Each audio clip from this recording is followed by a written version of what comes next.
اسرائیل کی جانب سے فلسطین پر کی جا رہی جارحیت و ظلم کے خلاف آواز بلند کرتے ہوئے علماء کرناٹکا نے سرکردہ شخصیات و تنظیموں کے ذمہ داران کے ساتھ ایک اجلاس منعقد کیا اور اعلان کیا کہ 20 مئی کو یوم احتجاج کے طور پر منایا جائے گا۔ اور اس موقع پر علماء اکرام نے ریاست کرناٹکا کی عوام سے اور خاص کر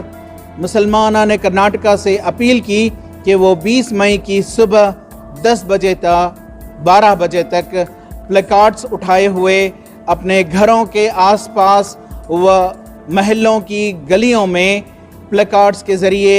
فلسطین کے ساتھ یکجہتی سولیڈیریٹی کا مظاہرہ کریں۔ نہتے فلسطینیوں پر غزہ پٹی پر اسرائیل کی طرف سے بہیمانہ اور وحشیانہ مظالم کیے جا رہے ہیں،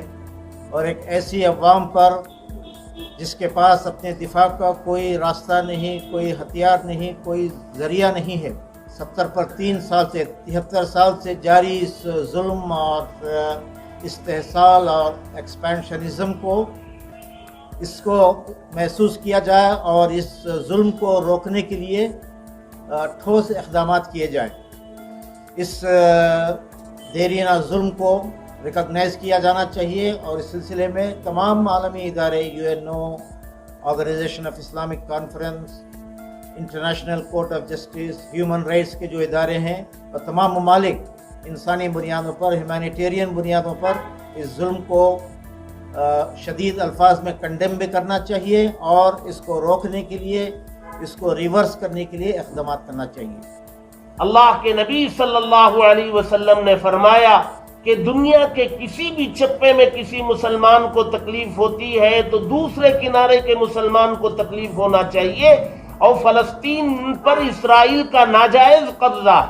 وہاں زبردستی اس کو لا کر کے بٹھایا گیا ہے اور برابر وہ ظلم کرتا چلا جا رہا ہے۔ تو عرب ممالک، اسلامی ممالک سے گزارش ہے کہ وہ فلسطین کے لیے کھڑے ہوں اور زبانی جمع خرچ کرنا بند کریں، عملاً کچھ اقدامات کریں، آگے آئیں۔ وہاں کے نہتے معصوم بچے، شیرخوار بچے، خواتین، نہتے مظلوم عبادت کرنے والے مسلمانوں پر بمباری اور میزائل اور پتہ نہیں کیا کیا ظلم اور بربریت کا مظاہرہ کیا جا رہا ہے۔ لہذا اسلامی ممالک آگے آئیں۔ یہ اتنا بڑا ظلم اور بربریت جو اس وقت دیکھنے میں آ رہی ہے،